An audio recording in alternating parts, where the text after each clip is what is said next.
Hey, what's going on, everybody? Goddamn music. I don't know what's up with it. I don't know. I don't know what's up with it. Hopefully I'm not stuttering. Hopefully it's the same as last night where it's just the music and not me. So we'll see. Restarted everything. Seems fine now. It was just the music. Sorvan over there on Twitch. Thank you, Sorvan. As always, buddy. So, yeah. I don't know what's up with the music, you guys. I don't know. I think I need to update the graphics and audio driver.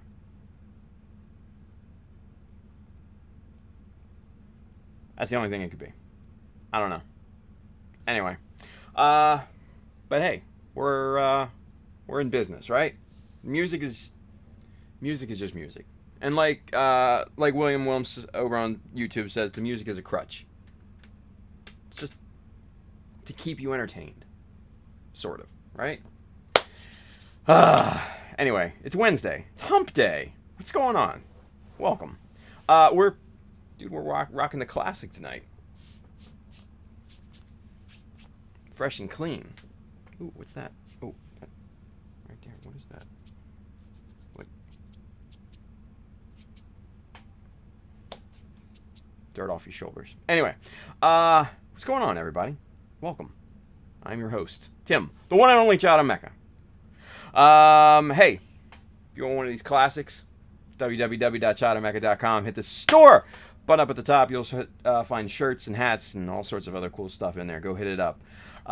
If you're interested in any of the tools and materials that we're working with here tonight, there's an Amazon link just below here on Twitch and on YouTube, that side, if you're watching on the good old Facebooks. Hit it up. There's a bunch of cool stuff in there. Constantly adding to it. And I get a little bit of a commission based off the stuff that you buy, but it goes to help out the stream, so go invest in some tools and stuff like that. Yeah.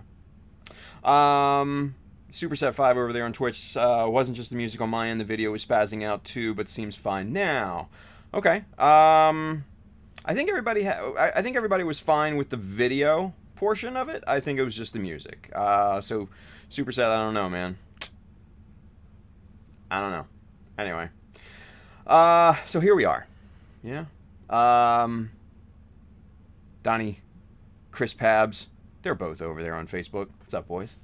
Hey, if you are interested in any kits, paints, accessories, Mecha Decals, if you want them in your local store, go bug your local retailer to hit up our good friends right down here, USA Gundam Store.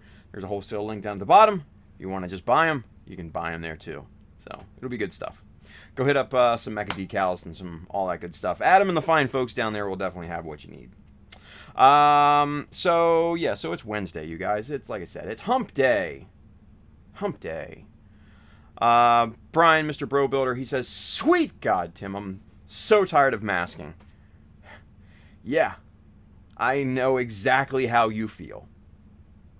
And buddy, I'm going to be knee deep in it once I get done with this project. I'll have two insanely detailed mobile suits and weapons and the base to mask off. So trust me, I'm not looking forward to it either, bud. I'm not looking forward to it either. So yes, I know exactly how you feel, Brian. I know exactly how you feel. So yeah. Just hey, real quick, just before we went live, before I went live, I saw Terry T, our boy Terry, in the chat. He said, "Hi Tim, got a question. If a drummer buddy and I record a few pieces of music, would you be open to consider using it?" He says, "I can vouch that he's a very good drummer, and we've been meaning to try to write music together." Wow. Like, dude, that would be amazing. Yeah. I will say, it's got to be funky, because I like the funky stuff, as you could tell. But dude, yeah, send it over. Let me listen to it. I'd be totally down to at least consider it. If it fits the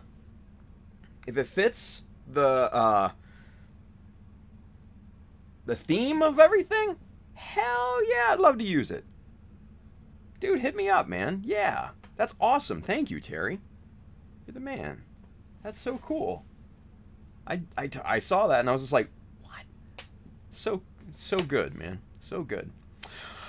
Chris Pab says over there on Facebook, he says, I just got done with masking. Short break till more on the next project. Chris, I have bad news for you, man. You're working on a 1/100th Yak Mirage Twin Tower. That's going to require a lot of masking. Anyway, have fun with that. So, yeah. Let's see. Where do we leave off? Paktan's over there on YouTube. He says, one of the good sides of hand painting, you get good at it with no masking. Yeah, this is actually a very, very true thing. Yeah, it's a very true thing. Let's see. Frank Burge, he's over there on YouTube. He says, hook/curve scriber versus flat normal. What's good and bad with them? It's a very, very fair question. The hooked and curved scribers are kind of a misnomer. They're more cutters. Especially like the Tamiya scriber, right? That's more for cutting plastic rather than actually doing what we do and actually scribing in new panel lines, right? You're gonna want the flat/normal ones, the good old BMCs, the MadWorks, that stuff. That's specifically made for panel lines and notches and stuff like that, right?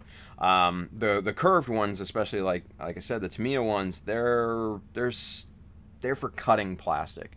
I don't know why Tamiya continues to call it a scriber, because it's not anything like a chisel should be.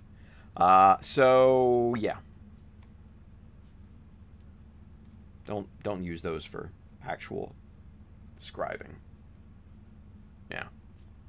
Anyway, Edward Leonard, we all pray to the masking god. No, we don't. No, we do not do that. Scott Noonmaker is over there on Facebook. He says, hello. What's going on, Scott? Paktan says, yeah, the hooked/curved are almost impossible to control even with Dymo tape. Yeah, because they're not technically scribers. Like I said, they're more cutters. So what you would really need is like a nice metal ruler or something like that. And like it's for cutting plastic. Those things are not for real,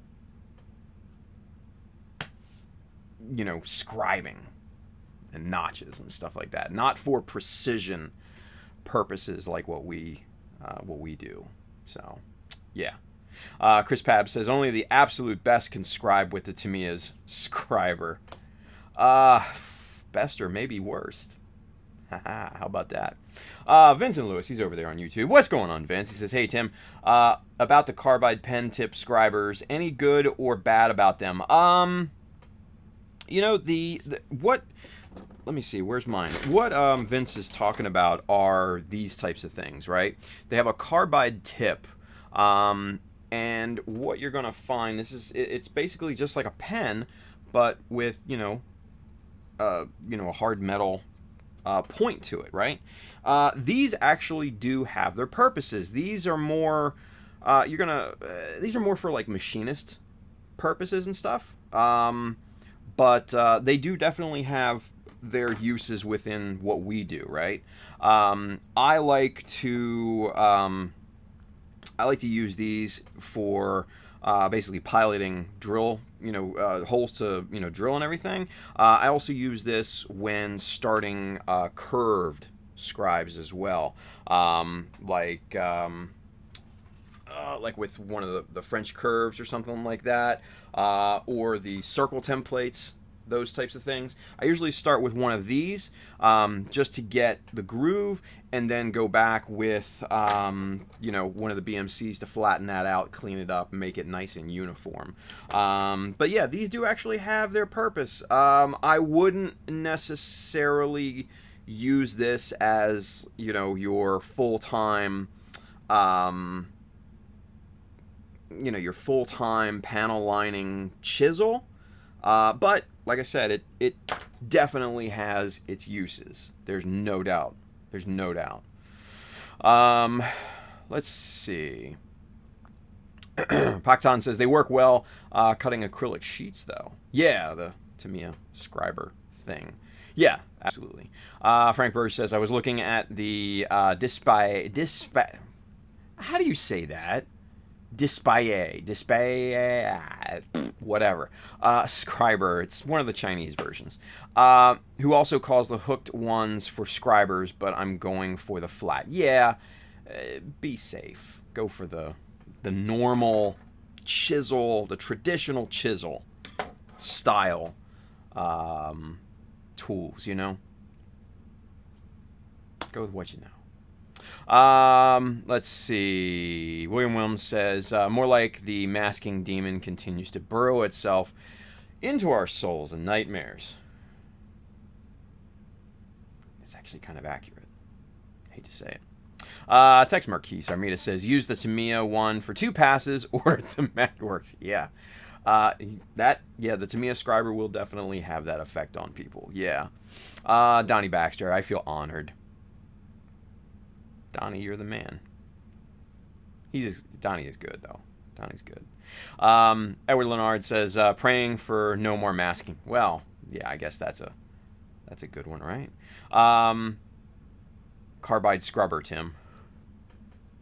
Scrubber. I love it. Scriber, yes. Bro Butter says, I use one every day. Carbide tip. Yeah. Wow, I mean, you work with metal and all that stuff, Brian, so absolutely. Vincent Lewis, never thought about using it as a pilot hole maker. Yeah. When I'm drilling, you know, little bitty holes, you know, for like details or to use one of the circle chisel thingies, that's what I start with. You know, I make the mark where the hole needs to be, press this in to pilot the hole. And then you've got a nice little indentation to drill through. Yeah. Anyway, Chris Pabs over there on Facebook. Dees Paye. I'm reading his phonetic pronunciation of whatever that company's pronunciation is. Dees Paye. D's nuts, whatever. Slick Builder over there on Twitch. I think he's talking about the Mr. Hobby style ones. Yeah, the Mr. Hobby ones are like, they're okay. Like I said, go with a traditional thing. The BMCs, the Madworks, the similar ones out there, the knockoffs. These are tried and true, tested, approved. They work. That's all there is to it. They work, you know? The curved ones, the hooked ones, just saying. Chris Pabs, we compared it with Madworks last time I was on Mechanisms. Oh, yeah, that's right. Gumpel Uruguay, Javier. I use the Tamiya Scriber just to do the initial cuts on 1.5 millimeter plot plates. Yeah, exactly. Score and snap. Scott Newmaker, been waiting for BMC chisels to get back in stock at USA Gundam Store. Hard to get. Yeah. BMCs are always hard to get. Their production cycle is very limited. Even in places that you would think would have them all the time, like the Japanese places, HLJ, Hobby Search, places like that, they run out of them like that. So Yeah, it's tough. But I know Adam's working on something with that, so yeah. Despaye, Armida says, text. Despaye. Okay, we'll go with that too. Edward Leonard says, use a center punch instead. I mean, it's kind of what this is, right? I don't know. I like that. Mikkel, BMC for life, son. Whoop, whoop. What's going on, Mikkel? Donnie Baxter, use the notify me feature. Oh, for USA Gundam Store. Yeah, absolutely. 100%. And Scott Noonmaker says, Donnie Baxter, yeah, on that. Yeah. Mikkel says, whoop, whoop, I'm Gucci. Are you, though? Are you? I don't know. Anyway. Alright, so, you guys, I haven't done squat of work on this thing for the past couple days. I'm not going to lie to you. I was just cleaning up the glue squeeze out on the pommel here before we started, and this is pretty much cleaned up, ready to rock and roll. We're ready to detail that out a little bit tonight, and we're going to start working on that, yeah? Dwidget, what's going on, Thurno? He says, what's up, Tim? What's going on, dude? Mikkel says, nah, I'm tired. LOL. Yeah, you know, Gucci. Yeah, I ain't Gucci. You might be Levi's, but you ain't Gucci. Donnie Baxter, that's how I managed to get my collection. Be sure to snap them up as soon as you get the email. Nice. Yeah. Oh yeah, Dwidget says also who all was looking for Tamiya Quick Type Putty. Yeah, Dwidget got ordered some and should be available soonish, right, Thurno? Yeah. So yeah, he's gonna make that available. Yeah. So cheers to Dwidget, yeah. Mikkel. Good stuff. Good deal. Alright, so programming notes, real quick. Today's Wednesday. It's the last normal stream of the week, because on Friday, we got a brand new episode of Mechanism. Yes. All the usual suspects will be hanging out with us.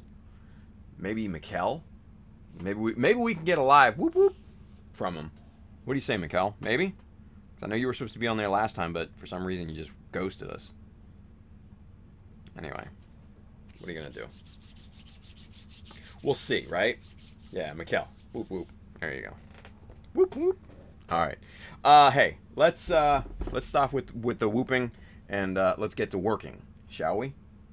I had a fam issue. Oh, got you. I got you. I got you, homie. All right, let's go with camera 2. Boom. There we go.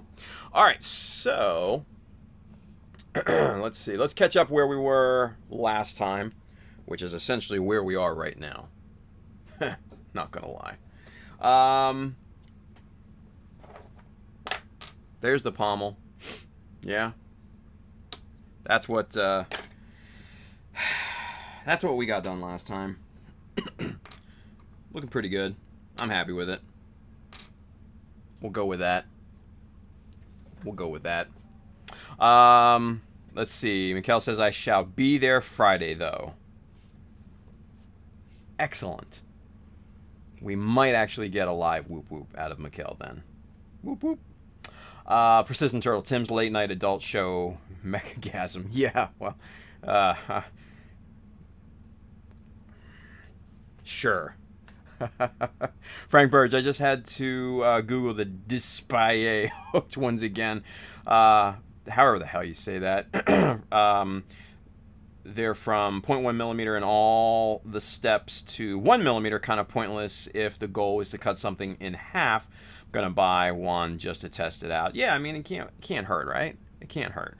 Hey, there's old school Gunpla, Mr. George. Hey everyone, what's going on, George? Good to see you, man. If you guys didn't know, there will be no more Redemption Tuesdays.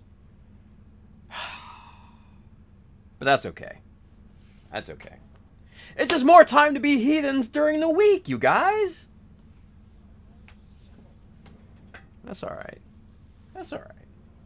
Not a big deal. Not a big deal. All right. So, with that being said, let's get to detailing this guy, yeah? So, what we have in mind here for this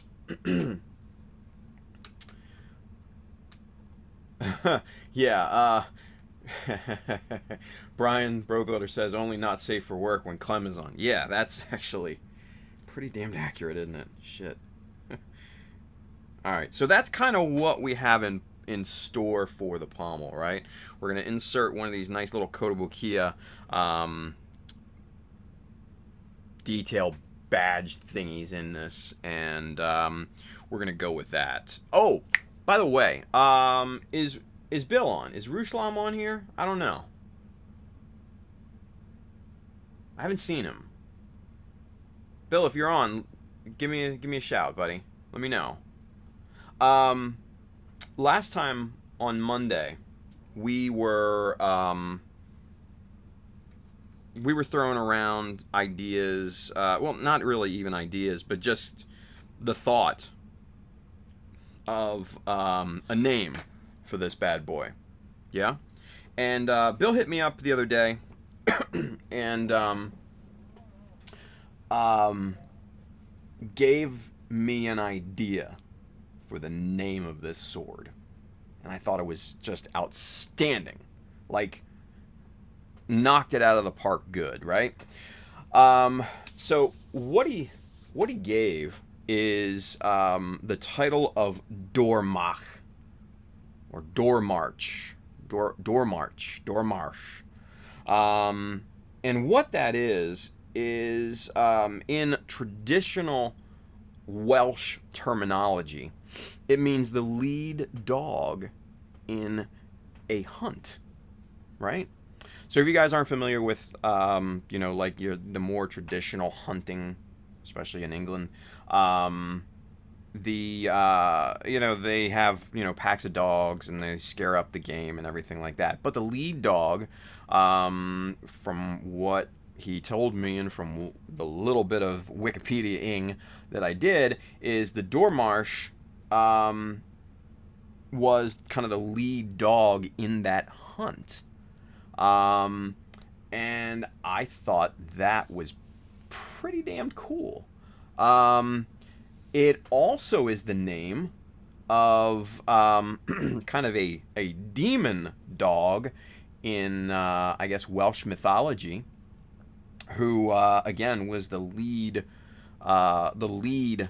dog in that pack, the hunting pack, and basically it claimed souls of the dead, of the hunted and stuff like that. So I thought that was extremely fitting for how this whole thing is kind of going to go down. Yeah, because the Gelgoog is the hunter, right?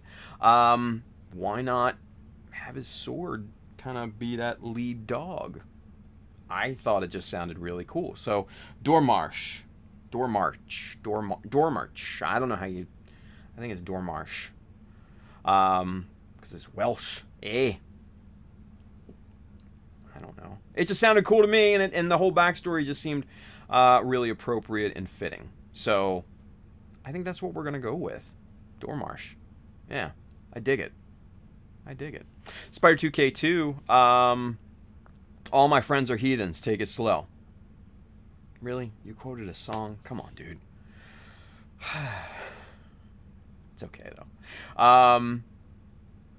Let's see.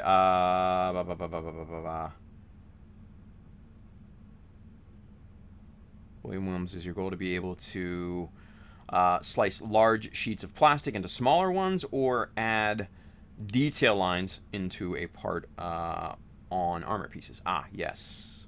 That's a great question. I don't have a goal, just love tools. Yeah, me too. Brobutter, masking the chip tone so I can chrome the mechanics. Fun. Manny MacDio, Hodor's cousin? Hold the door! Right? Yeah. Dormarsh. I'm down with the Dormarsh, man, he says. Yeah, me too. I think it sounds pretty cool. William Wilm says, isn't that Klingon? I don't know, man. I don't know. George says, ooh, I like that title. Yeah, dude, when he hit me up with that, I was just like, and he gave me kind of just a very, very quick summary of the backstory of that. I was just like, ooh. I was like straight up McKelling him. I was like, whoop, whoop, yeah. I think that fits. So, yeah, the Dormarsh. And, I think it just, yeah, this kind of looks like that name, right? The Dormarsh. I like it. That's what we're going with. So, shout out to Bill.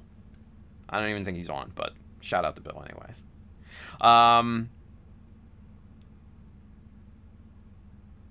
Gary's on YouTube. Hey, Gary, do we get approval? The Dormarsh, is that a good name? Do you approve? We need Gary's approval. We need the approval. Let's see. Slick Builder over there on Twitch. That's going to be dope. Gary approves. Yes. He says I approve. Thank you, Gary. Awesome. Gary approves. He says it looks like a Diablo Barbarian sword. Yeah, kind of. Gary approved. Nice. That's what we needed. As long as we got Gary approval, the rest is whatever. Oh, man. SCGMC is going to be so much fun. Oh, my God. All right, so let's get to work on this guy, okay? Now, what we need is we need some very, very thin plastic sheet. And, this is what we need right here. This is the Tamiya, this is actually Tamiya plow plate, right? So, for those of you that haven't heard my spiel about the term plow plate is a brand name. It is not a term. It is a brand name. I will show you.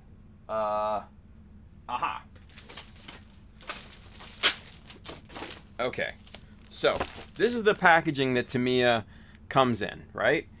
And right there. Plow plate, okay? So, that is their brand name for styrene sheet. Okay? Plow plate has been, I think, the term has kind of been bastardized by people not wanting to just say styrene sheet or plastic sheet. Plow plate, I don't know. Maybe they just think it sounds cooler. I don't know. But it's not the term. It just irks me. I don't know why. Just go with it. Whatever. Alright, William Wilm says, now you need to make the sword its own stand with its own title.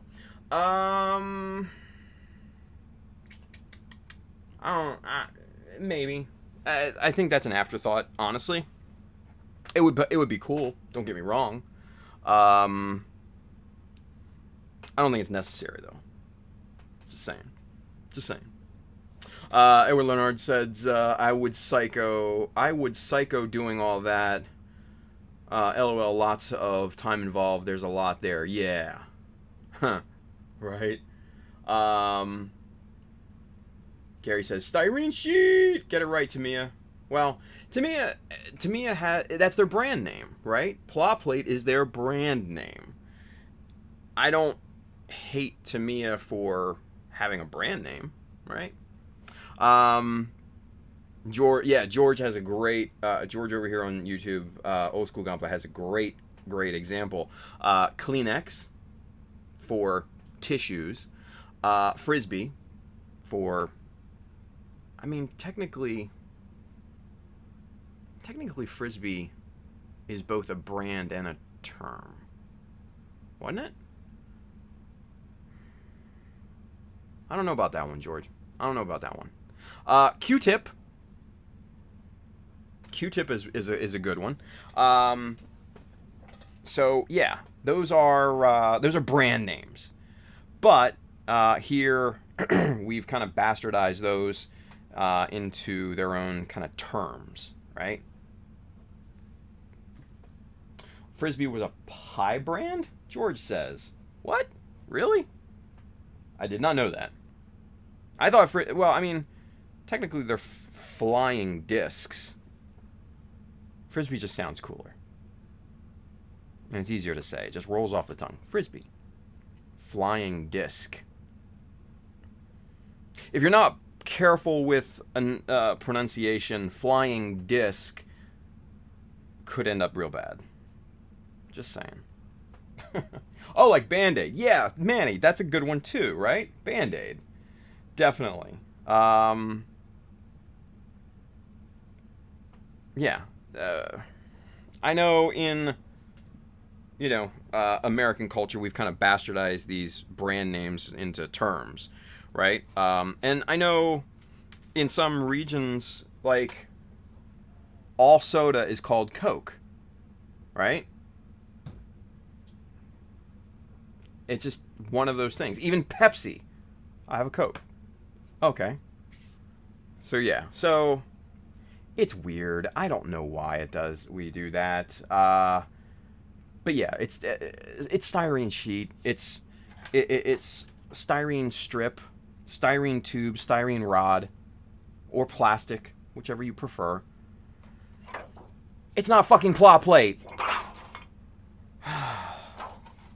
Anyway, I will get off my soapbox now, and we will get to work, shall we? Yes, I think so. Anyway. Gary says, all right, Mecha Army, workflow again. For me, much love, and Gary always approve. See? Gary, thank you, buddy. Gary approves. Gary approves. That's always good. Greg Blair 88, it's like people calling adjustable pliers channel locks. Another viable example. Yeah, I agree. Julio Ponte, clipping nubs. He says, I saw Crayola brand gummy worms today. What? Do you eat with them or you draw with them? Or do you... Yeah, I mean, let me rephrase that. Do you eat them or do you draw with them? Because that's kind of weird, right? I don't know. Yeah. He says, I questioned it a lot. I would too, right? Preparation H. Yeah, not going to touch that one. Let's see. Edward Leonard says, the Frisbee Pie Company was founded in 1871. There you go. Learn something new every day, right? Oh, and the pie plates were the Frisbee. Oh, okay. Took me a few seconds, but okay. I got it. Julio Ponte says, to me, it makes plot plate. Welcome to the party, buddy. We just got done talking all about that. We just basically said plot plate is the brand name that Tamiya makes. So, yeah. Paktan says, if someone gave me Pepsi for my whiskey, I would be pissed. I would too. Yeah. Bro Butter, what kind of Coke do you want? Pepsi. Exactly. And I think that's it's more like a Midwest Southern thing. I don't know. I mean, here in the Mid-Atlantic, Northeast, whatever you want to call it, soda. And then you have your varying brands. I don't know. Maybe we're normal. Let's see. Edward Lawrence says, used to throw their pie tins around. Yeah. There you go. Okie dokie. With that being said, let's take some measurements of this guy and let's see what we're working with here, yeah? The Midwest thing is calling soda pop. Yeah, there's pop, soda, Coke. I think there's like another one or two terms for carbonated soft drinks. Whatever. Okay, so that is roughly 10.5. That is roughly the same. So 10.5 wide on this, right? So that's essentially what we're going to go with first. So what we're going to do is we're going to square this edge here, right?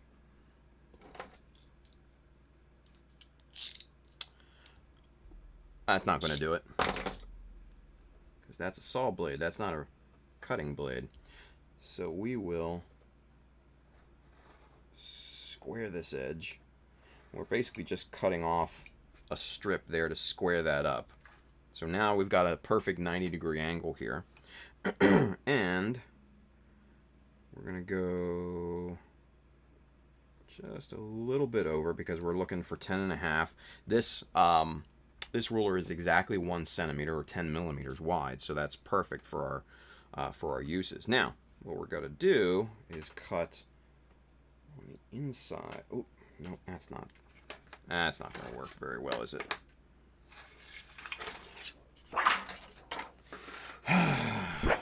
Challenges of being right-handed sometimes. I'm sure there are more challenges being left-handed, but I'm just saying. There we go. Now that's better.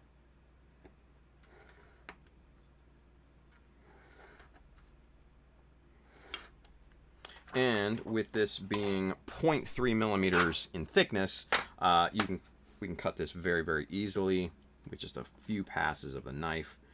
And yeah, that almost fits. We just gotta trim just a hair off of that, just a wee little bit. You know what? We're not even gonna worry. I'm not gonna even worry about that right now. We'll get to that here in a few seconds. But and you know what?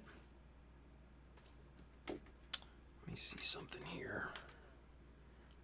That might have been a wasted activity, because we could have, yeah, see, we could have very well just used a strip horizontally like this, rather than cutting a stupid strip like this. So that's rather worthless. Shit. Oh well. Manny says, no, we lefties have our challenges too. Dude, you probably have more challenges than righties. I'm not going to make any bones about that, but in certain situations, being right-handed is a little challenging as well. All right, so we've got our first little strip there. Actually, let me cut a few, since we've got the chopper out. 1, 2, let's go 1, let's go 3 more. Yeah, 1 more there. All right, so that's good. So that gives us, with the one that we cut before, that gives us 6 of these little plates, right? So that'll help us when we go to layer these details in this thing, because I want a kind of a stacked look, right? So we'll get that guy out of there. Actually, let's try to get some dimensions here real quick, and let's see if we can't.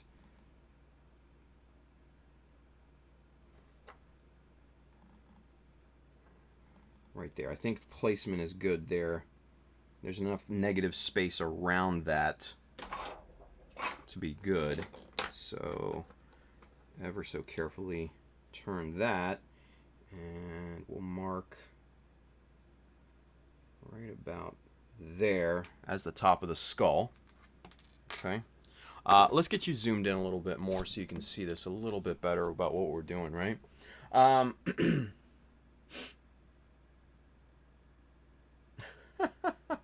Hulu says, I'll be your right hand, Manny. He says, LOL, yeah, school desks, yeah, right? Manny says, you're always my right hand, bro. Aww. Now kiss.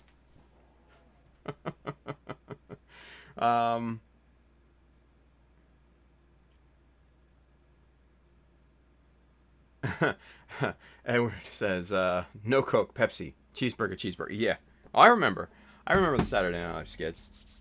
Cheeseburger. Yeah. Classic stuff. All right.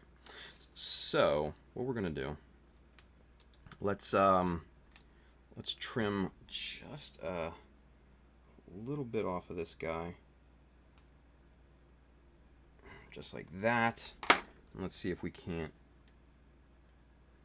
Oh, that is just a wee little bit too much.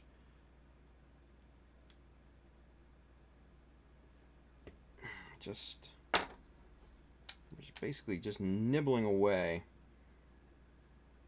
There it is. That's looking good, but it's not square. So that should be, there we go. Now we're talking. That's the width that we need right there. Yeah? Edwin Arce, what's going on, Edwin? Good morning, everyone. Good morning, Edwin. Thank you for watching, buddy. Good stuff. Good stuff. Okay, so what we're going to do is we're going to have this kind of up here. And we're going to have just some trim pieces coming down. Kind of like this, right? And we'll have another one come down. Just kind of some stacked little details in there, just to give it a little visual pizzazz, yeah? And these may probably are way too big for what we even need, right? Because chances are, well,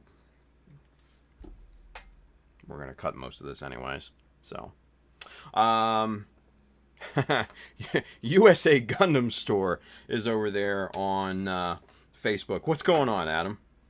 Good to see you, man. He says, looking good. Thank you, buddy. Appreciate that, dude. All right.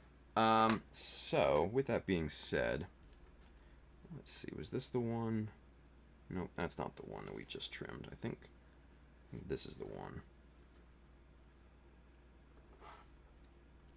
Yeah, that's the one we just trimmed. We'll put those other plates off to the side there.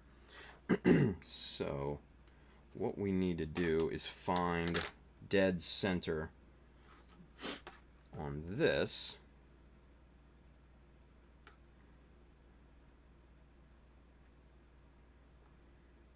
That's almost exactly just a hair over 10 millimeters. So we're going to go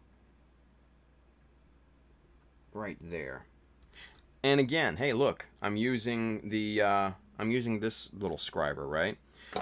Because this is going to be much more accurate than the width of this pencil lead and this mechanical pencil. So, yeah, that's why I used it, right? Okay, so what we need to do, we also need to find a suitable horizontal line here. Now, we're going to come down.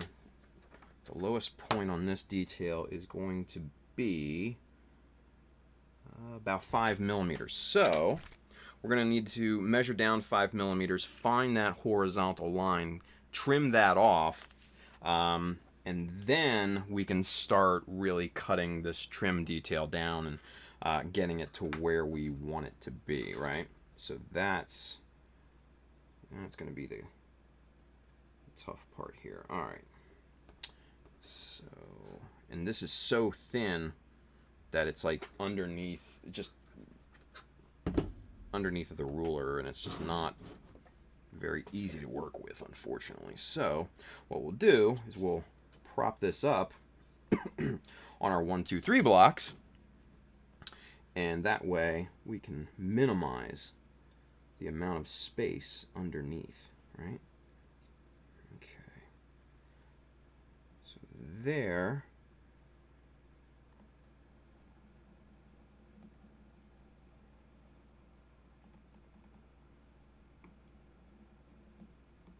Okay, there's our 5 millimeter right there.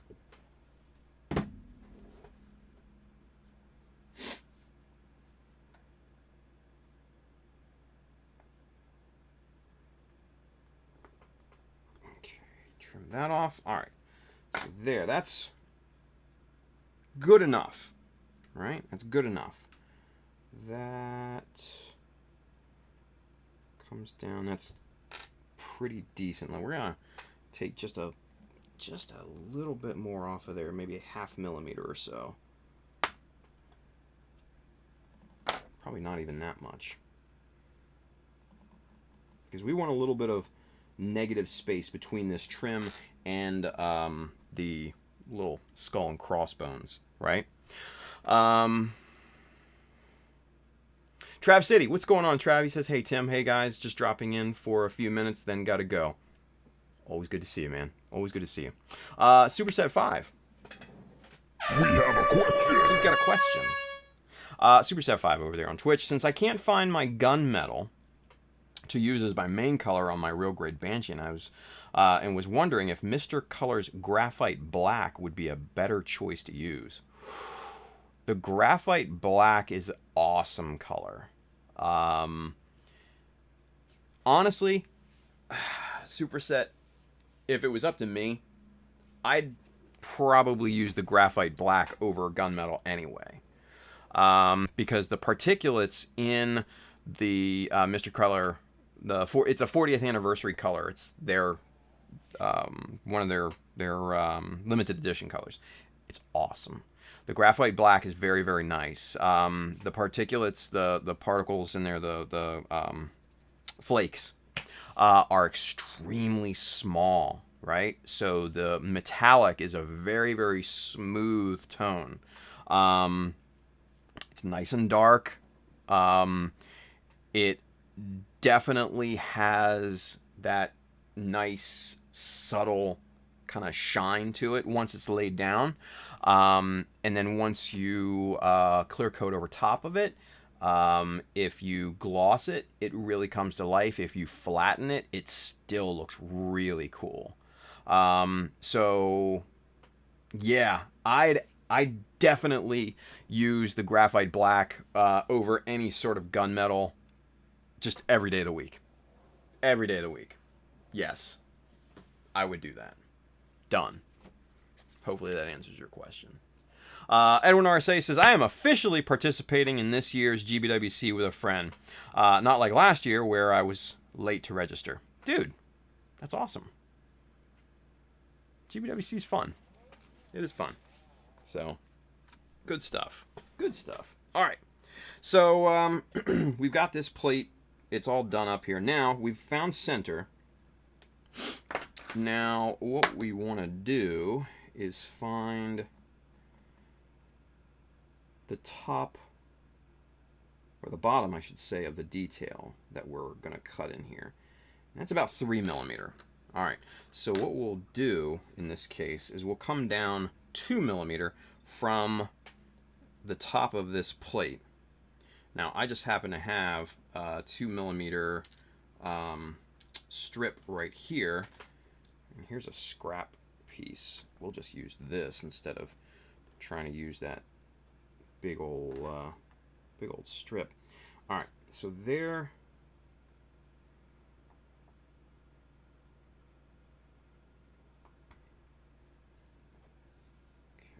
Okay, we just made a little bit of an indentation cut there. We're gonna do the same thing to the other side, right?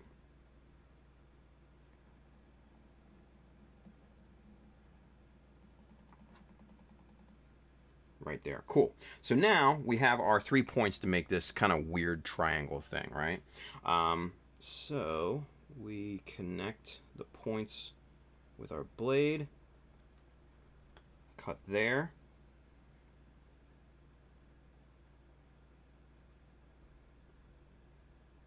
Cut there. All right, and there is our triangular kind of chevron pattern, right? But we're not done just yet. What I want to do is I don't want this necessarily to be straight, you know, like this, right? I want some curve to it. So, I happen to have this hole punch, this leather hole punch that I will pull out sometimes and use Where are the other punches? I think they might be over here. But let's see. Let's see what we've got here.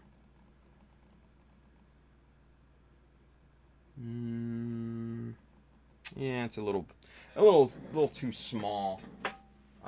Initially, right? Let's see what we've got over here. Yeah, here are the rest of them. Cool. Okay. So let's see if we have anything bigger than that. This one looks a little bit bigger. Yeah, this one's bigger. Let's see what we've got here. Let's see how this looks. Yeah, that'll look good. That'll look good. Okay, so cool. So what we do, this is, like I said, this is just like it's a little leather hole punch, right? So for like belts and leather makers and stuff like that, you put this on your leather and you use a hammer, you strike this down, and it just punches a hole right through whatever leather product that you're working with, right? I bought this to help with cutting circular masks in masking tape, and also for something like we're going to do right here, just kind of doing just a simple circular kind of thing, right? Now, the problem, there's that. Let's see if we can't get a similar deal on the other side.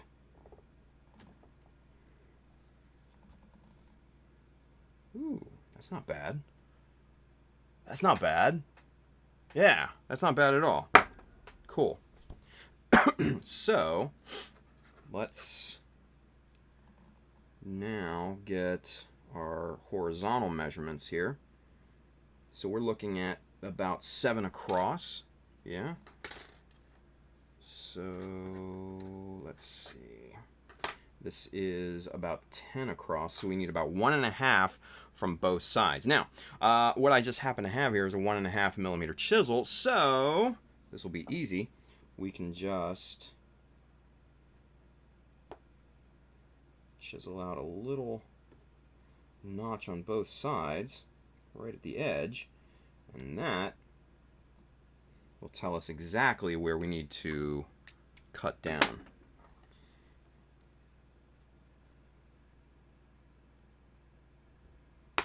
Right there. Ooh, and look at that. That looks like it's going to work rather well. Right there. Okay. So now we've got our height, we've got our width, now we need angles. We need angles. Ruslam, there he is. What's going on, Bill? Bill, we are working on the Dormarsh. Haha. Yes, I explained to everyone a little bit earlier that is now the official name of this particular sword. Alright. So we're going to use this little round file here. We're just going to even out this detail and just try to get that similar and symmetrical here, because this side is a little less curvy than this side, right? So there we go.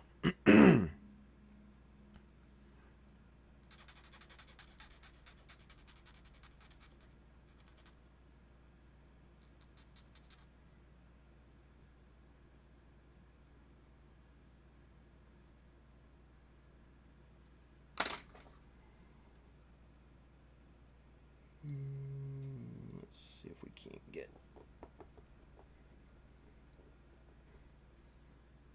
that evened out there. Not bad. Not bad. All right. So now, based off of the width, we're just going to start to eyeball some angles here, right? And then we'll start trimming this down based off of that. So, let's see. Oh yeah, see, we need to take off a lot more on the sides here. Probably about 1 millimeter on both sides. But I think our angles are pretty damn close already.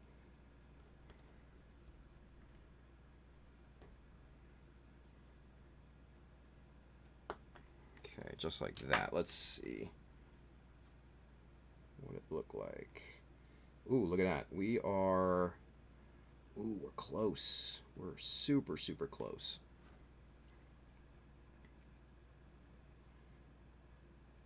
There's still a gap up here at the top, so that means we're not perfect just yet. But we need to make these angles a little steeper here. So we're going to keep the width, and we're just going to make those angles just a little bit more obtuse.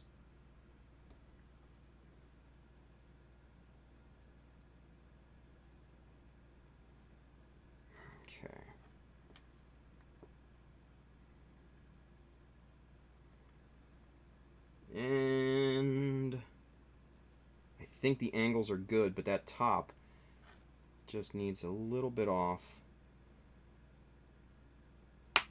Just like that.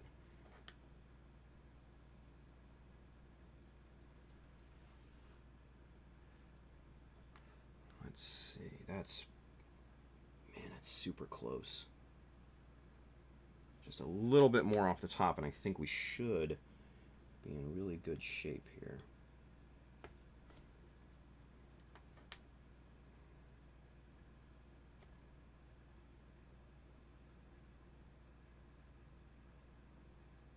A little bit more. Little bit more. We might have fucked this up. I'm not going to lie. We might have gone a little too far, but let's just hold off just for a second here. All right, so there's that. Let's see what this looks like now. Actually, that's pretty good. That's decent. Yeah, that's decent. All right, so let's get super zoomed in. Let's see what this actually looks like up close. Yeah.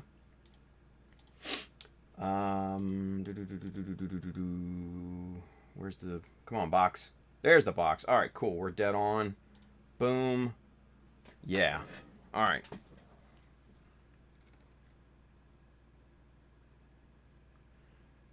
So that right there, that's pretty damned close.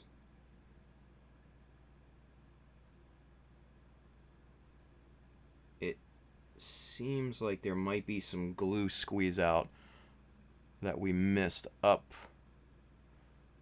there somewhere, because it's not getting super tight up against these strips. But I think the negative space around that is pretty damn good.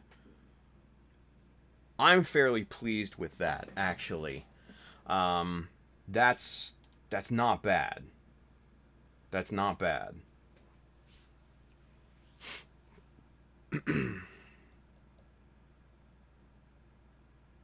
I dig it. I dig it. And then we add just a small little piece on top of that. All's right with the world. Yeah. Yeah. Edward Leonard says, I found a paint line called Color Splash Paints. They're actually called Splash Paints, yeah. And all their metals I tried so far are excellent. They don't need any thinning, just spray on black primered surface with your airbrush, no clogging. Yeah. Splash Paints, they're an American-based company. They make lacquer, solvent-based paints. Actually, I think I have some. Stay there, don't move. Let's see. Yeah, I do.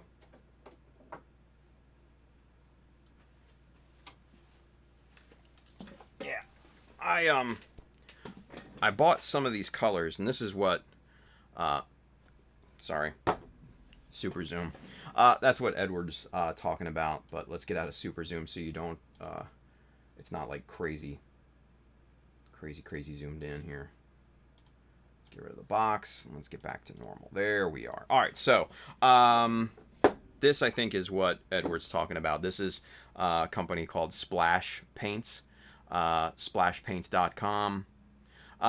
They are, I believe, based in Washington State. Yeah, right? Or is that Oregon? Yeah, Portland, Oregon.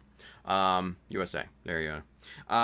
But yeah, they're it's just this. They actually have a little BB inside of this. It's a 30 milliliter or 1 fluid ounce little bottle. Pre-thinned. This is ready to go out of the airbrush. And they have weird kind of sounding names because these are made for originally made for cars, right? Car models and stuff. So Nardo Gray, Osai Blue. I've got some other colors over on the other bench, but yeah. So from what I've seen, they're really decent. A lot of the reviews and stuff like that I've seen are very, very, very good. So I haven't used them yet. I haven't broken them open, so I can't say 100% personally, but everything that I've seen so far points to them being very quality. It's a limited color range as of now. They are starting to come out with kind of Gundam adopted colors. So that's a good thing. Yeah, that's a good thing. So yeah, just another option, I guess, right? So cheers.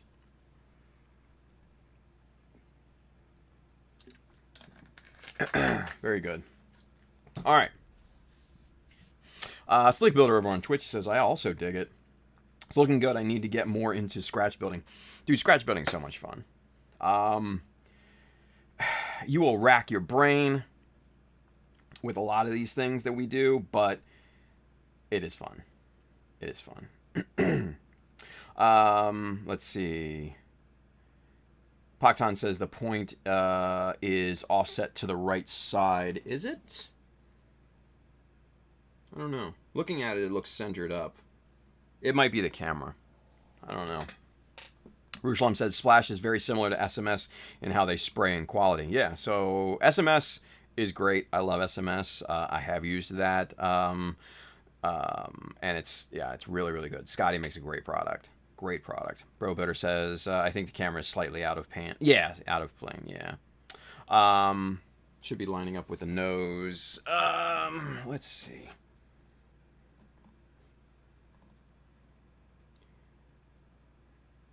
Yeah, that's pretty dead on. Now, mind you, the thing to keep in mind is the skull right now is not glued down. It's just kind of floating there. So the skull itself may be misaligned. So another possibility, right? So, but let's take a look in here. And let's see if there's some glue squeeze out. Ah, yes, there is. Okay, that's why it wasn't getting tight up against the strip. So we will clean that out real quick. There we go. That's the problem with glue squeeze out, you guys, is that when you go to glue pieces like that need to be tight up against other pieces, you need to clean off that glue squeeze up once it cures, because that stuff will not be forgiving, and that will completely throw things off. Okay. All right, so we've got that cleaned out. Let's see if that's a better fit now. Oh yeah, that's pretty good. That's pretty good.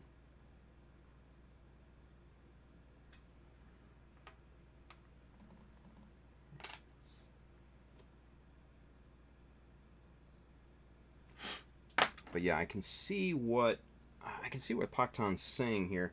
The point in terms of the piece itself, is a little offset to one side. So we're gonna come in here. You know what? We're gonna go in there with the file rather than the punch and get that a little, fine tune that just a little bit more. Yeah. Don't drop it now. That would be bad. After all this time we've worked on it.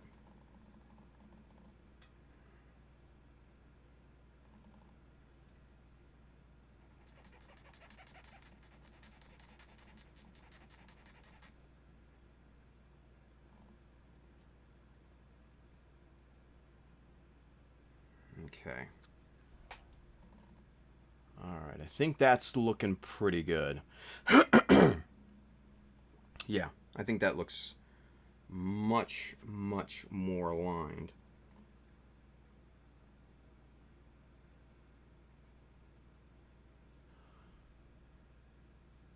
Yeah. Okay. Good deal. Good deal.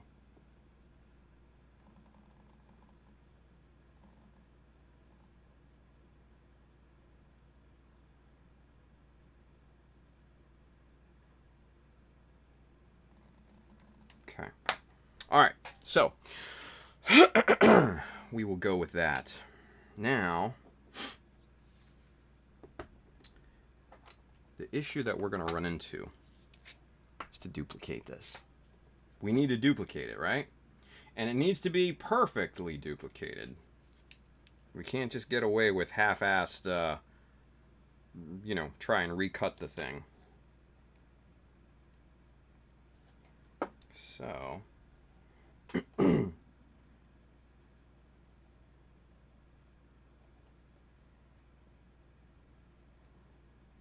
little spot of super glue right there.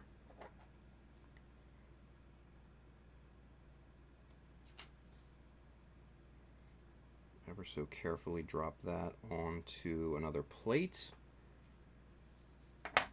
And then now, what we can do is start to trim this thing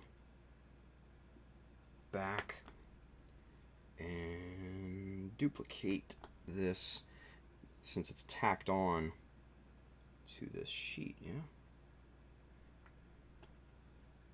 Just like that. And essentially what we did was we just kind of tack welded it, right? With this little drop of super glue. We should be able to separate this rather easily once we're done, though.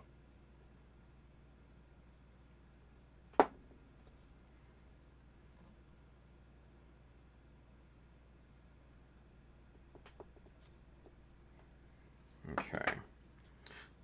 So that gets us pretty close in terms of the curvatures. We've got to come back in here and we've got to trim that down just slightly.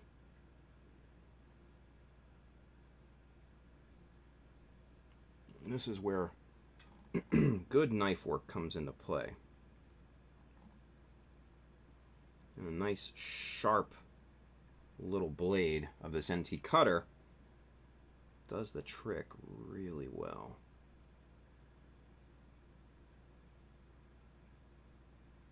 That gets us into the ballpark, and then we can finish it off and file this down with our round file.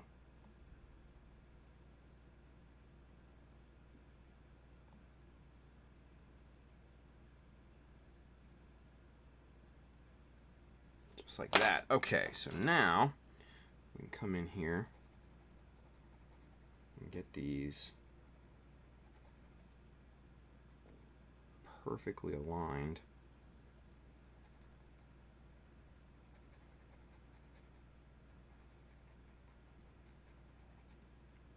Just like that. All right, so now, fingers crossed, hopefully these separate easily.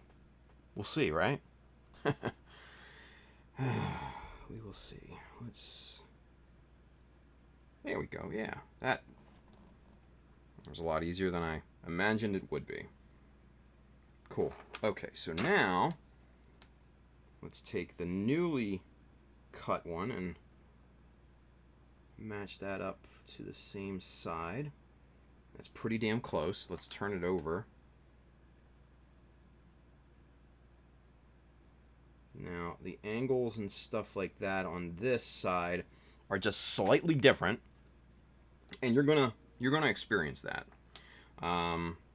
But I also think there's some squeeze out getting into the way up here at the top, and yeah, it looks like it. So we'll get that cleaned out.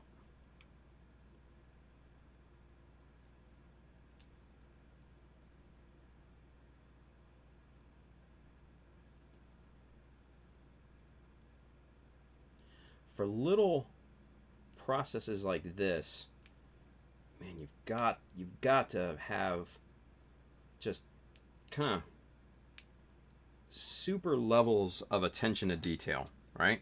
Because even the littlest itty bitty thing, just like super glue squeeze out or whatever, will completely screw your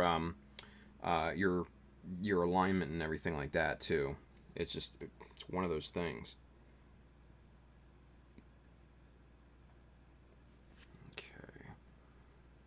Let's see what this looks like. I have a feeling that we're going to need to trim this guy back just a little bit so he fits perfectly in here.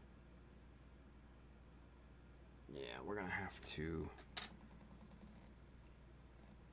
trim back one side. That one is good. This guy needs to be trimmed just ever so slightly right there.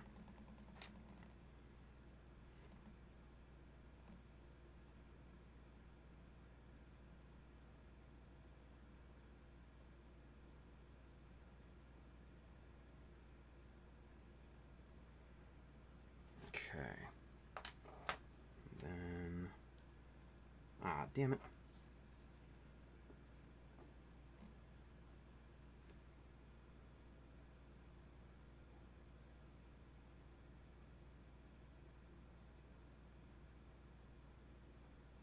Okay. Not bad. I'm happy with that. It's not perfect, but it's good enough. Right? And when you're doing little itty bitty details like this, just super, super tiny little things, the one thing that you have to keep in mind is it doesn't have to be perfect, it just has to be good enough, right? Because, this is the thing, watch.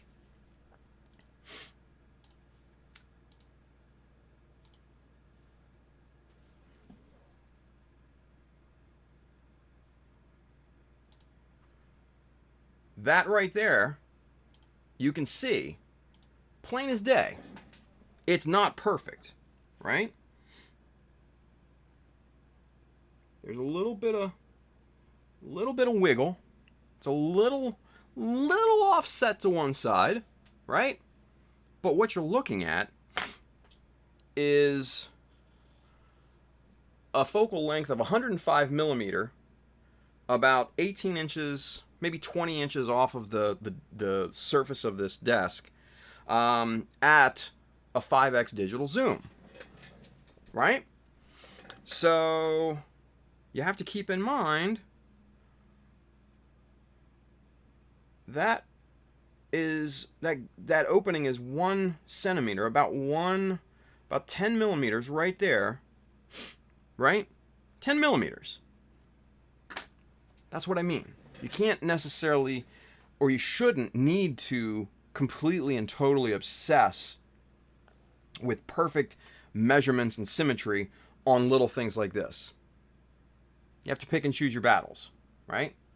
So for this, I'm happy with it. I'm happy with it. This is well within the my tolerance levels, so to speak, right?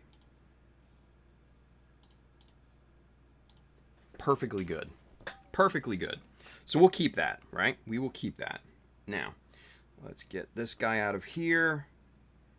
Let's stab that dude. And let's get a little permanent allotment of super glue on this side here.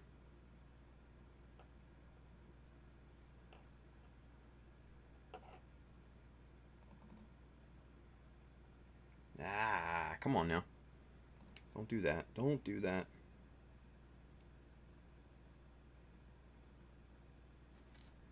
Okay, quickly, quickly, quickly.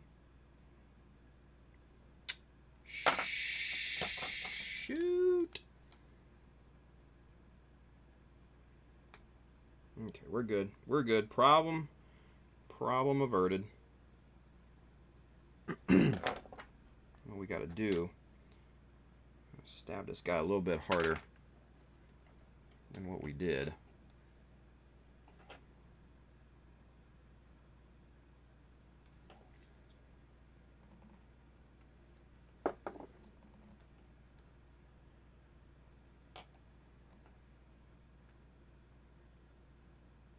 There we go. Get enough super glue on there to make sure that this doesn't go anywhere. All right? That's what our main goal is.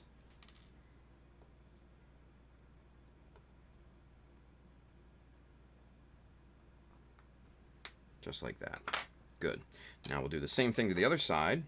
Get this corresponding piece glued in, right?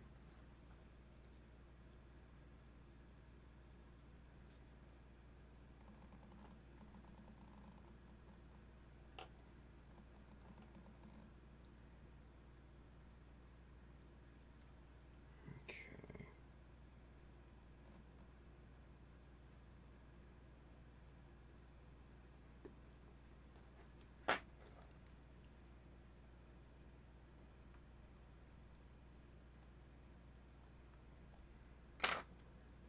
Good. Good. Yeah. Trav City. Let's see. Yeah, dude, it's hard not to go crazy making it perfect, but the human eye won't notice after it's all said and done. Exactly. And that's kind of the point, right? You know, you want it to look good, and it will. Just looking at this, you're never going to see it. Even looking at it like this, right? You're never going to see it. You're never going to know that that's just a hair, like 0.2 millimeters. It's just a 0.2 millimeter offset. You're never going to see it. You're never going to see it. Paktan says, yeah, that is a problem I have. If I'm doing it, it has to be perfect. It just bothers me till I get it there. I get it. I'm the same way most of the time. Yeah. Just one of those things. You have to let go sometimes of that level of perfectionism. And I've had to learn that the hard way, right? You have to let go of that at some point.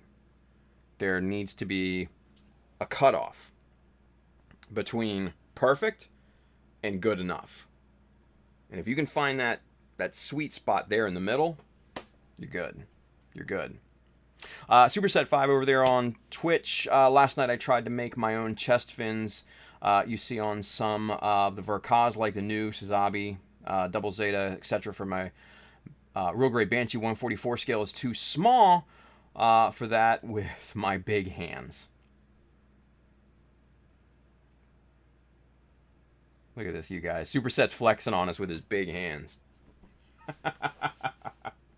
Nah, I get it. No, I totally get it, Superset. I totally get it. Totally get it. Ruslam says, you will waste a ton of time in plastic trying for perfection. Figuring out what you are willing to let pass will help you out in the long term. Absolutely. 100%. Edward Leonard says, yeah, if it looks okay under a microscope, it's generally good enough. Yeah. Julio says, Julio Ponte, Clipping Nubs is straight lurking, working on his Physalis X. And Ruslam says the Cialis X.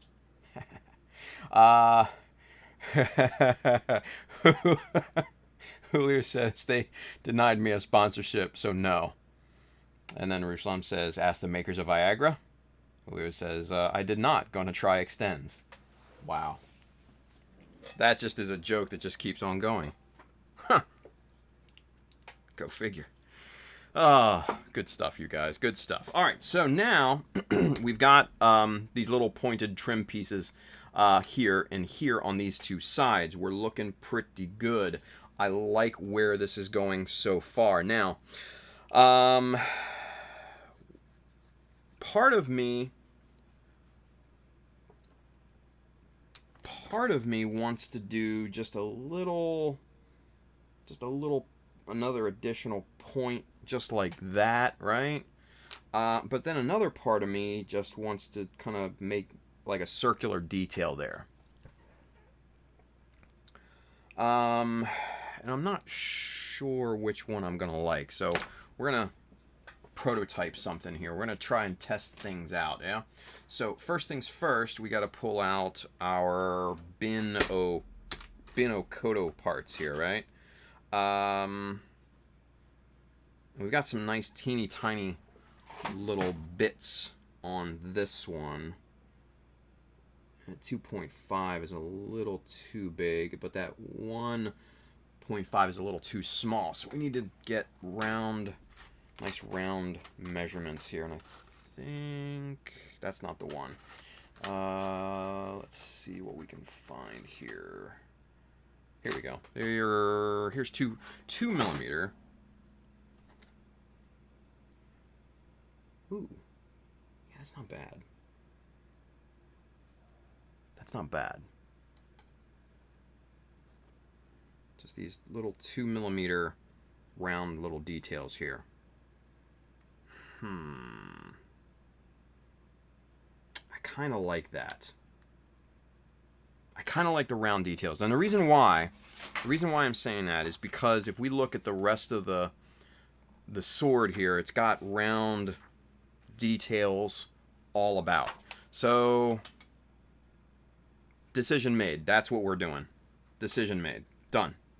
All right, so now we've got to cut out these teeny tiny little pieces without destroying them and without losing them, which is the hard part. Just like that. There's those 2 little pieces. Okay, cool. So now we've got to ever so carefully trim the nubs on these things. Clipping nubs, if you will. And for that, we're going to bring in the 1, 2, 3 block here so we have a little bit of a height advantage. And also, this is going to be much easier to work with here. Ooh, that's a good angle right there, I think. Yeah. It looks good, yeah. I like it. I like it.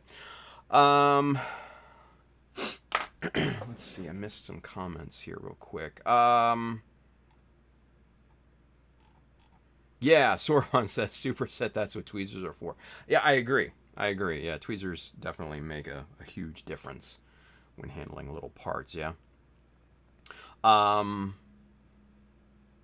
He says always using tweezers. There you go. Let's see. And Julio, Trav City, Ruslam, they're all talking about male enhancement. So we're going to leave that as it is. We're not going to touch that. That's icky. No. You guys, terrible. Bad influences. Okay, so now we're just going to trim these little nubs off of here ever so carefully. That's looking good there. We're going to keep that guy.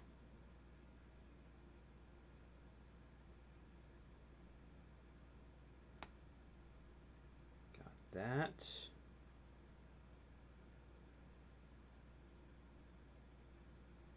Good. Cool. All right, so these are trimmed up, looking good. Let's do a time check. 11:35 already? What the shit, you guys? Where did the time go? This is crazy. Just crazy. Can't believe it's already 11:35. We got 25 more minutes. Okay. All right. Get a little drop of super glue on there. And we'll get our little scrap piece of plastic. We're going to stab these little circular details. And then we're going to pop. Ooh, that's a little too much super glue on that strip. We're going to do that.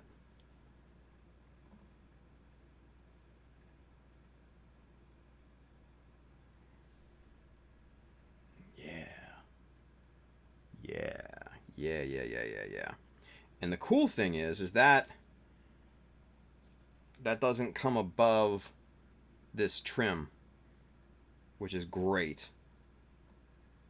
That's like, it's meant to be. It's perfect. So we're going to do the same thing with the other one here.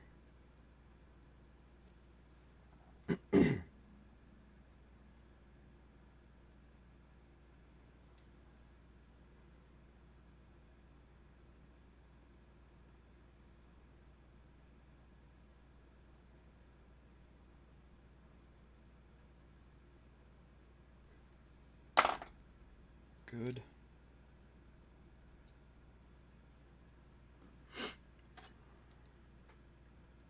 Yeah, perfect. Perfect. Okay, so there's that. We're getting there. We're getting there. Yeah. Perfect. Superset 5 says, I may revisit my idea with some photo etch. I like that. I like photo etch. Photo etch is good. Photo etch is very good. Paktan says, to tell how bad I am with getting things perfect, I have spent the last month sculpting the back of one leg for the SDX standard Sinanju kit just because I'll know it is hollow. It happens. It happens. Ruslan says, hey, just trying to get Julio a sponsorship for his streams. Yeah, I mean, I can't be mad at that, right? Julio says, put in Limp Julio 10 for 10% off your natural male enhancement. Oh, wow.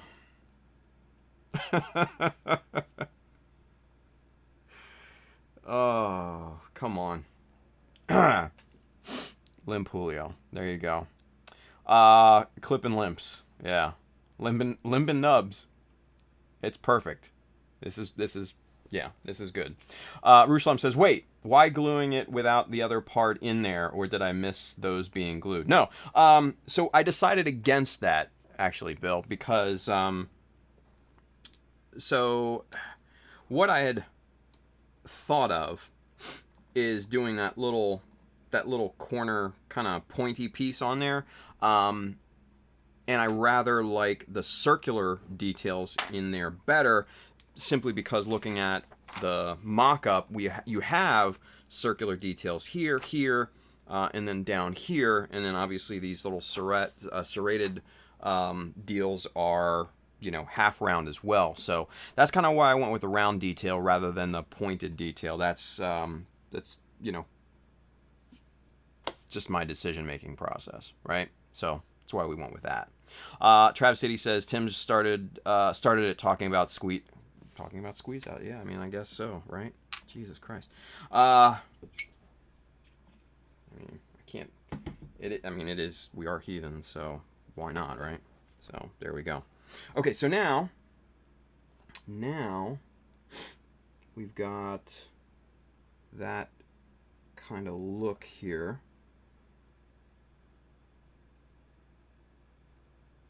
Just like that, yeah?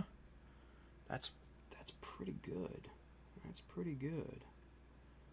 Now, one other thing that I think we can do, I think we can get away with here. Let's see.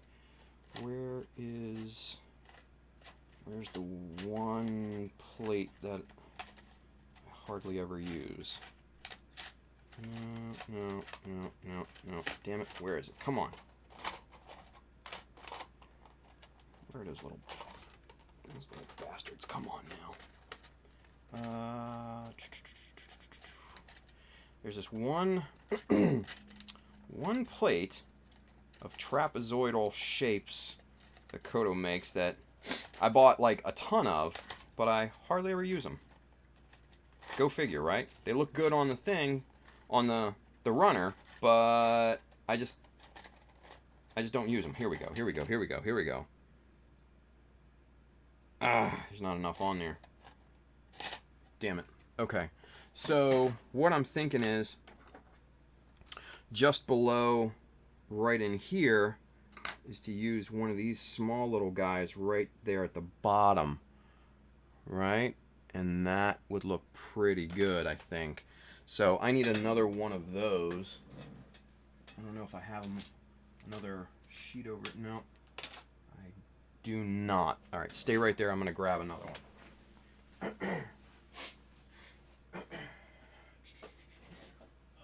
see. Here we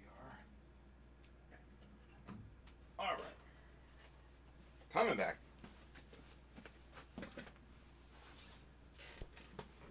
Okay, so yeah, I think this will look good. Look really, really good.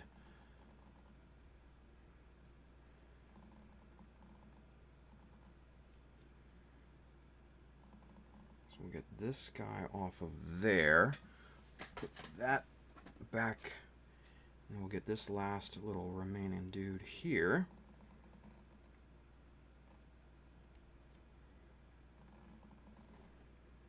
Just like that.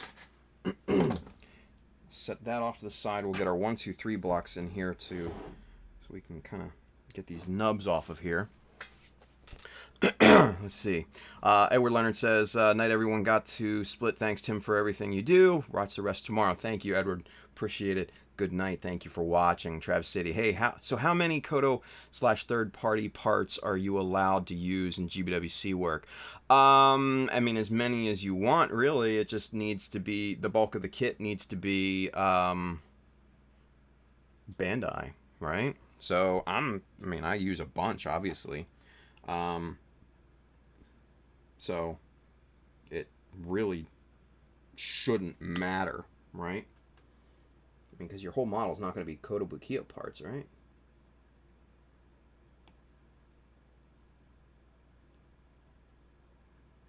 If they are, I mean, you're in the wrong competition.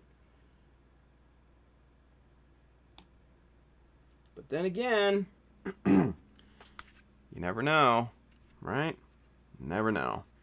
Julio says, getting out of here a little early, guys. Thanks for the stream, Tim. Have a great night, everyone. Julio, thank you, buddy. Appreciate you watching, hanging out. Ruslam says, may I make a suggestion? Maybe put some 1/4 millimeter plate down and sand it into a wedge to raise the bottom of the crossbones up. What do you mean, Bill? I'm not sure. Sand it into a wedge to raise the bottom of the crossbones up. I mean, I think that's kind of what we're doing here. Let me show you here in just a second what I have in mind, because I think we're on the same wavelength, because that's where this is going. This is going underneath of the skull and crossbones. So hold that thought, because I think we're right here. I think we're right. I think we're kind of on the same wavelength. Wait, just wait. All right. So what we'll do is bring this guy back in, right? Reposition him, but then our little trapezoidal shapes here,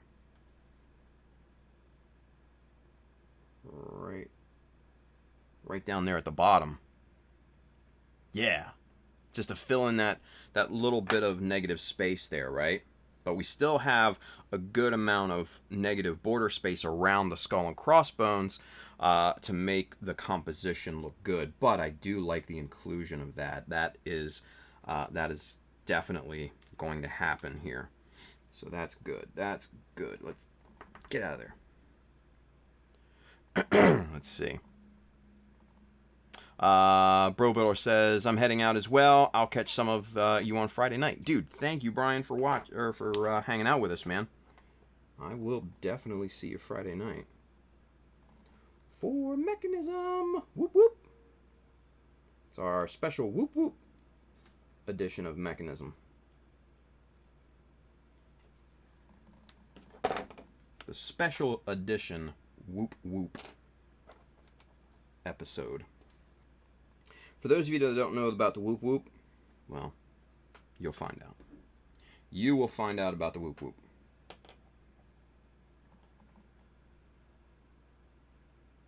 We all need a little whoop whoop in our lives.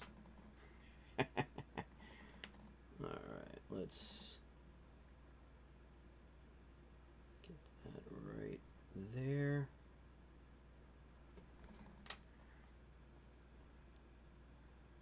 Good, nice and centered.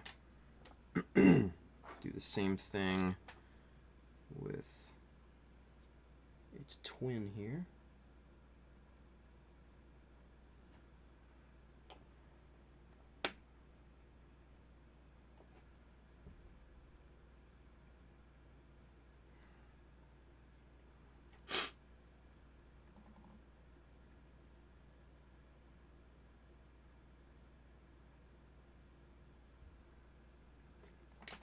Okay.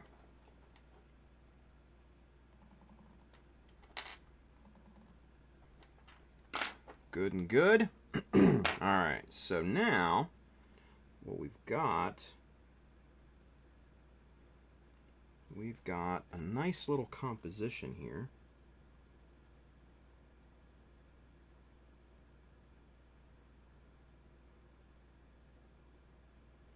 Just like that. Yeah. Yeah. I like that. I totally like that. I dig it. Yeah.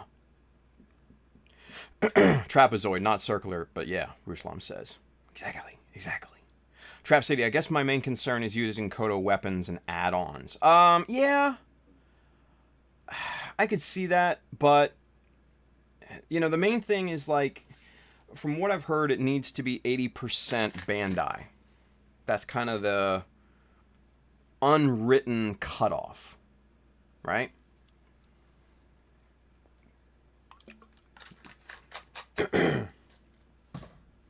If you customize the weapons and the add-ons and stuff, and kind of make them your own,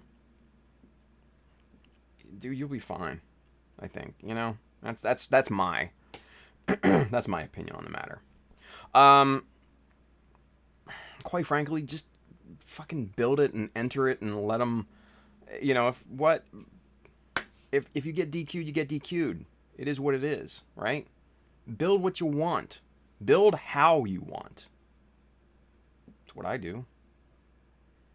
If they want to disqualify me, whatever. I've already been in Japan. Kind of a shitty thing to say, but whatever. Chris Pab says, I'm heading out too. Got to catch some sleep.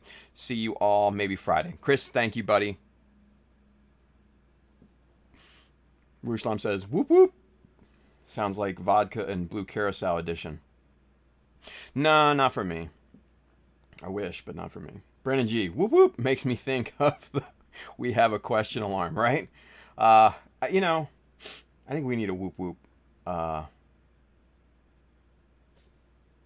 effect. Ruslam says, Trav City, you can use detail parts, not whole structures like weapons. I beg to differ. You know, the problem is that we live in the U.S. and the U.S. rules are always in fluctuation, and it's frustrating.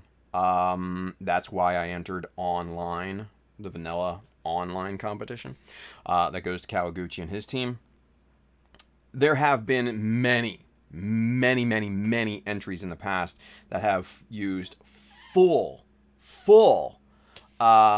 like frame arms kits and stuff like that. Becky Customizer, when she went to Japan, God, I want to say 2014, 2015, something like that.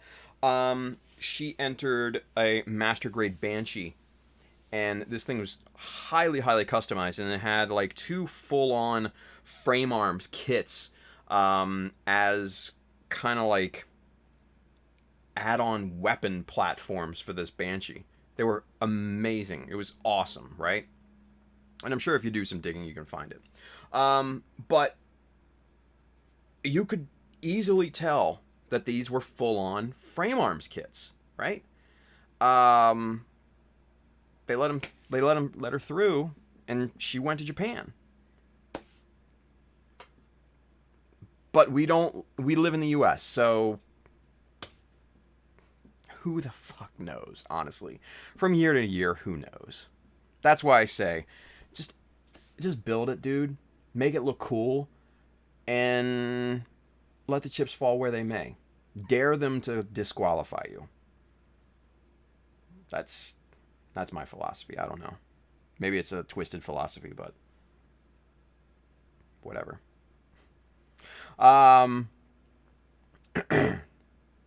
Trap City says, gotcha, at Ruslam. Good, yeah. Ruslam says, you could use parts from the Koda weapons to make a custom one. Yeah, absolutely. Trap City says, LOL, that's true, Tim. Yeah, I personally would worry about making it look cool rather than worrying about if you're going to get disqualified. But that's me, right? I do recognize that I have a somewhat unique perspective in that I've already been to Japan. So, I have already experienced it. But still, life is short. Make cool shit. What else is there? What else is there? Be right back. Hang tight. Don't you go anywhere.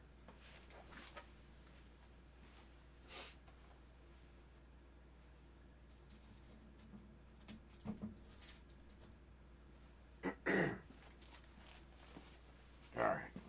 Had to get one of these other little badge deals here so we have another skull and crossbone to use. There we go.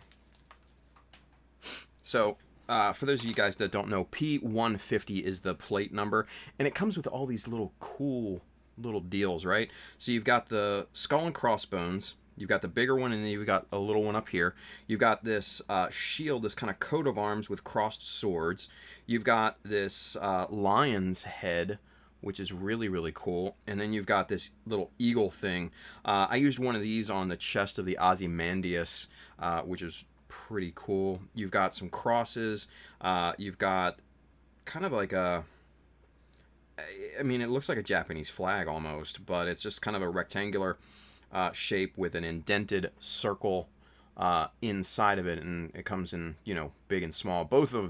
All of these come in large and small. So these are cool. They're situational, but they're really cool, So it's one of those things. You have to kind of pick and choose your battles and when to use these. And for this is the perfect time. Absolutely perfect time to use something like this. So that's what we're doing.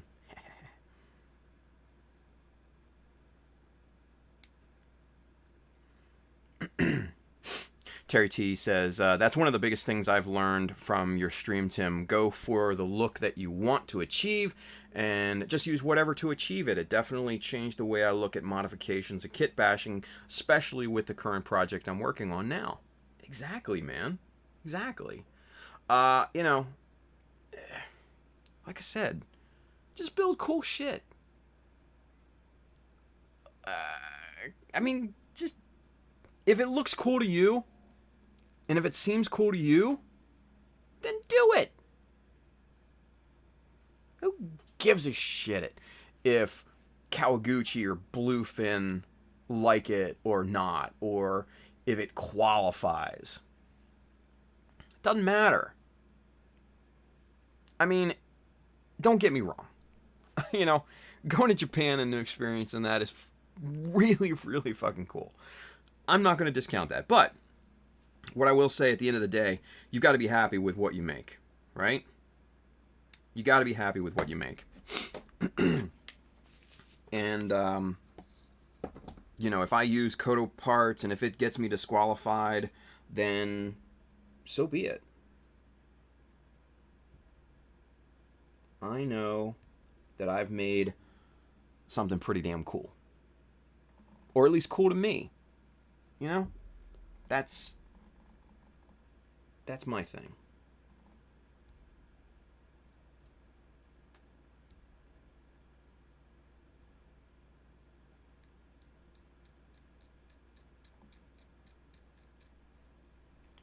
Alright. The nubs on this little skull and crossbone are not particularly, or at least this bottom one isn't particularly located in a pleasant spot for trimming. So, you gotta be careful. Okay. There's that one. Let's make sure this one is trimmed up. Yep, I have not done this one yet.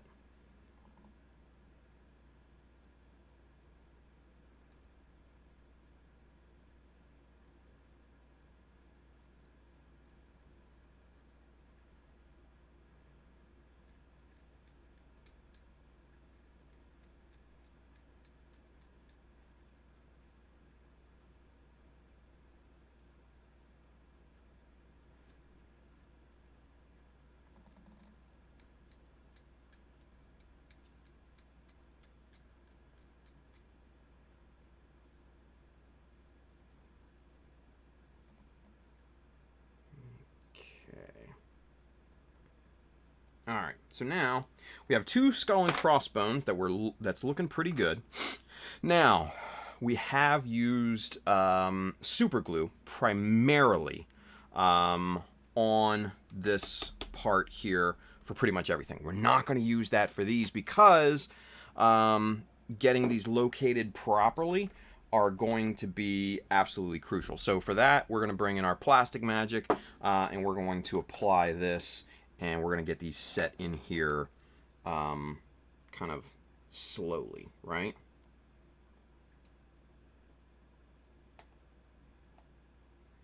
Okay, so get our plastic magic up in this skull and crossbone chumpy here. Make sure you get enough on there for it all to stick properly. And then go about perfecting this into position.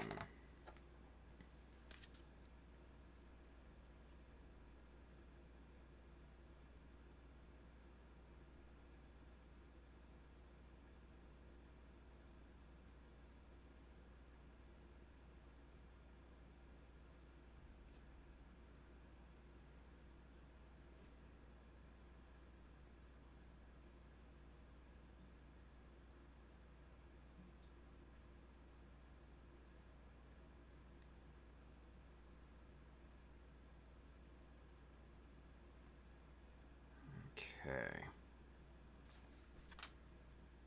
Yeah. I think that looks good. I think that looks pretty good. Let's see. William One says, build to your heart's content. If GBWC disqualifies you, then go to SCGMC. You're goddamn right. That's a good call, Will. Ruslam says, ultimately, I'll look at it like this. I am building to enjoy the process of building. If I choose to enter a contest is after the fact. That's fair. That's fair, too. Paktan says, good life advice there. Do what you like. Fuck what everyone else thinks as long as it satisfies you and you're not hurting anyone. That's fair. That's fair. Trav Sadie, I'm realizing the whole mindset with this weekend being my first contest. At first, I was thinking about making a winning piece, but at the end of the day, it's about what I like and want to build. Yeah, that's very true, man. Very, very true. You know, when you enter things like GBWC, IPMS, SCGMC, what have you, the first time you enter, if you haven't been to these events, you initially will want to simply enter and hopefully place or do well, win, what have you. But once you get there, that plan goes out the window. It completely goes out the window. Because you're surrounded by some really, really good folks, some really cool people that are the same mindset as you, that, you know, have that same kind of level of passion that you do. So once you get there and you start to interact with people, that whole, you know, hoping to win, thinking that you're gonna win, wanting to do good, all of that kind of takes a back seat a little bit, you know? Anyone entering a competition hopes to win. That's just the way that it is, right? You don't enter a competition hoping that you lose, right? I think that's a fair statement. You enter a competition hoping that you win. Now, mind you, if you don't win, it's not the end of the world. But those friendships that you make and those connections that you make with the people that you meet at these events are kind of the real prize, right? And I've said this in the past. In 2016, when I went to GBWC, I met people like Win, Paint Pusher. I met Ricardo Forney. I met Dennis Kim. Lance Wynn from Australia. All these dudes. I'm still friends with them. I talk to these people a good amount, especially Wynn. I talk to him like almost every week or so, sometimes more. And he shows me like what he's working on and stuff like that, and we'll bounce ideas off of each other. These are cool people that I would never have met otherwise. That's the real prize. That's the real prize. And if you don't win, you still have a really fucking cool model. So there you go. That's my philosophy. Hope you enjoy it.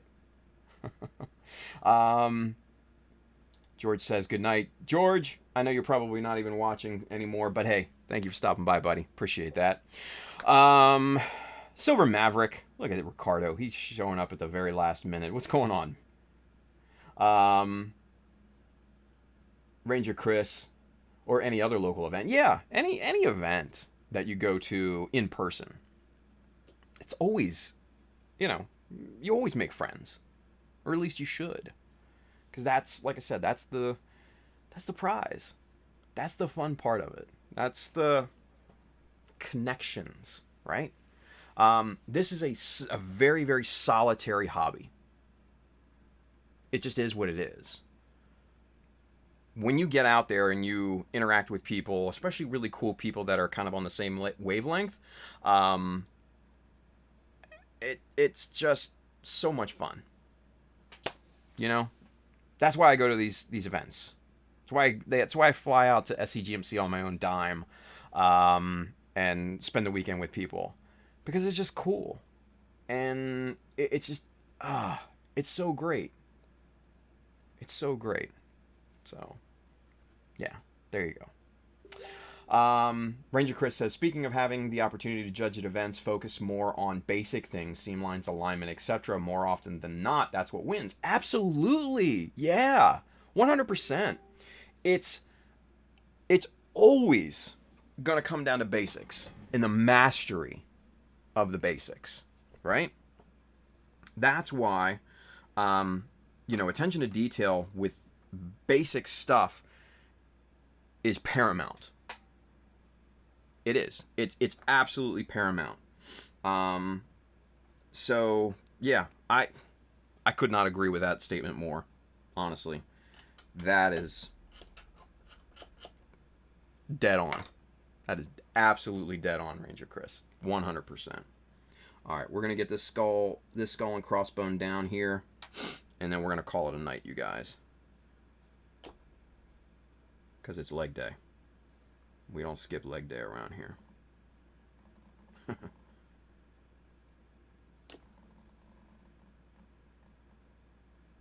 We do not skip leg day around these parts. There we go.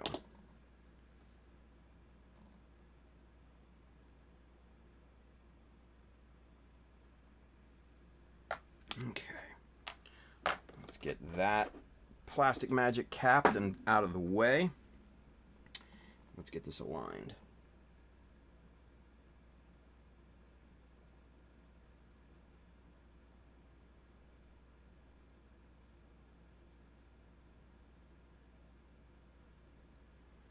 Now, an easy way to align something like this, turn it upside down so that you're not used to looking at it that way, and align it that way. If it looks aligned when it's upside down, chances are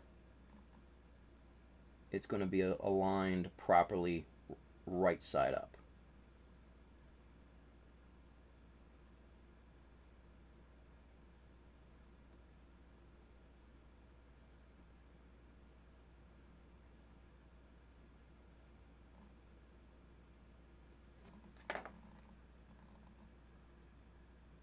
Good, good, nice, perfect. All right, so let's do a little bit of mock-up here, shall we?